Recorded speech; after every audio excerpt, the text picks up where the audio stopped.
വെള്ള ടൈല് വേണമെന്നുള്ള എൻ്റെ അതിയായ ആഗ്രഹം ഇപ്പോൾ കുറച്ചായിട്ട് എനിക്ക് നല്ല പണി തരുന്നുണ്ട് കേട്ടോ. ഒരുപാട് ആൾക്കാർ വേണ്ട വേണ്ട എന്ന് പറഞ്ഞിട്ടും അത് കേൾക്കാതെ ഇട്ടതാണ്. കാണാൻ ഭംഗിയുണ്ടെങ്കിലും അത് മെയിൻറ്റെയിൻ ചെയ്ത് പോവുക എന്നുള്ളത് നല്ല പണിയാണ്. എനിക്ക് തോന്നുന്നു പ്യുവർ വൈറ്റിൽ പ്രിന്റ് വരുന്നതാണെങ്കിൽ ഇത്രയധികം പണികളില്ല. വരയും കുറയും പിന്നെ ചളിയും പൊടിയും ഒക്കെ ആയിട്ട് നമുക്ക് നല്ല പണിയാണ്. നമ്മൾ അടിച്ച് വാരി തുടച്ച് പോയി കുറച്ച് കഴിഞ്ഞാൽ അതേപോലെ എന്തെങ്കിലുമൊക്കെ ചപ്പ് ചവറായിട്ട് നമുക്ക് അവിടെ ഉണ്ടാവും. വൈറ്റ് ആയതുകൊണ്ട് തന്നെ അവിടെ ഇവിടെയുള്ള ചെറിയ ചെറിയ പൊടികളും കൂടിയും നമുക്ക് ഇങ്ങനെ ശരിക്കും കാണാൻ പറ്റും. അനു സ്കൂൾ എന്നാൽ കുറച്ച് നേരം ഞാൻ അവൻ്റെ ഒപ്പം തന്നെ കാരണം അവിടെ ചോട്ടുണ്ട് അവിടെ അങ്ങനെ ചെയ്യേണ്ടാറുണ്ട്. പിന്നെ ഞാൻ കരുതുമ്പോൾ എന്തോ ആയിക്കോട്ടെ ഒക്കെ കഴിഞ്ഞിട്ടാണ് ശരിയാക്കുക എന്നുള്ളത്. കാരണം നമുക്ക് നോക്കിയാൽ എത്തൂല. സിറ്റ് ഔട്ടിൽ നല്ല രീതിയിലുള്ള ചളി കണ്ടപ്പോൾ ജസ്റ്റ് അവിടെ നിന്ന് റെഡിയാക്കാൻ വേണ്ടി അങ്ങനെ വന്നിരുന്നതാണ്. ആ ടൈമിലാണ് നമുക്ക് കൊറിയർ വന്നത്.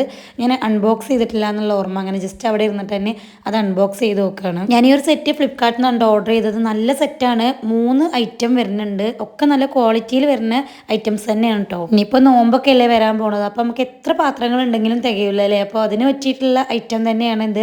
3 സൈസിലാണ് വരുന്നത്. ഒന്ന് നല്ല ചെറുത്, ഇതിൽ ഏറ്റവും ചെറിയ സൈസിൽ വരുന്ന പാത്രമാണ് എനിക്ക് ഒന്നും കൂടി ഇഷ്ടമായത്. അത്യാവശ്യം വെയിറ്റ് വരുന്നുണ്ട്. നല്ല വെയിറ്റ് വരുന്നത് കൊണ്ട് തന്നെ ക്വാളിറ്റിയും അടിപൊളിയായിരിക്കും തോന്നുന്നു. പിന്നെ ഇത് നമുക്ക് കറണ്ട് അടുപ്പിലും യൂസ് ചെയ്യാൻ വേണ്ടിയിട്ട് പറ്റും കേട്ടോ. ഇതെനിക്ക് ഒന്നും കൂടി അത്ഭുതമായത് എന്താണെന്നറിയാം, നമുക്ക് കടയിൽ പോയി കഴിഞ്ഞാൽ ഈ ഒരു റേറ്റിന് എന്തായാലും കിട്ടൂല. 1800 സംതിങ്ങിനാണ് കേട്ടോ ഈ ഒരു 3 സെറ്റ് വരുന്നത്. ഇതിൽ ഗ്ലാസിൻ്റെ ലിഡും കാര്യങ്ങളും ഒക്കെ വരുന്നുണ്ട്. ആർക്കെങ്കിലും ഈ ഒരു സെറ്റ് വാങ്ങിക്കണം എന്നുണ്ടെങ്കിൽ വീഡിയോൻ്റെ സൈഡിൽ എവിടെയെങ്കിലും ലിങ്ക് ഞാൻ കൊടുക്കാം. ഞാൻ ഓർഡർ ചെയ്ത ടൈമിൽ 1900 സംതിങ് ആയിരുന്നു. അപ്പോൾ 1800 സംതിങ്ങിന് ഇത് അവൈലബിൾ ആണ് കേട്ടോ. റേറ്റും നല്ല രീതിയിൽ കുറഞ്ഞിക്കണു. നോൺ സ്റ്റിക്ക് പാത്രമൊക്കെ അവിടെ ഇരിക്കട്ടെ. ഇനി നമുക്ക് നമ്മളെ ചെടിയുടെ കാര്യത്തേക്ക് വരാം. ചെടി ഇപ്പോൾ നല്ല രീതിയിൽ ബോറായി വരുന്നുണ്ട്.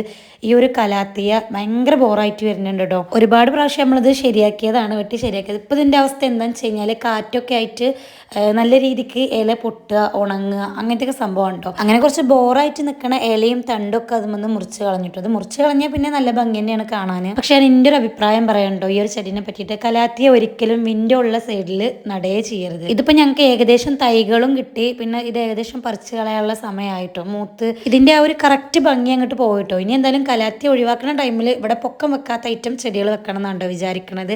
ഇപ്പോൾ ഇതിങ്ങനെ നിൽക്കട്ടെ. വീഡിയോ എന്തായാലും ഇത്രയേ ഉള്ളൂ. ഇഷ്ടപ്പെട്ടാൽ ലൈക്ക് ചെയ്യുക, ഷെയർ ചെയ്യുക, സബ്സ്ക്രൈബ് ചെയ്യുക.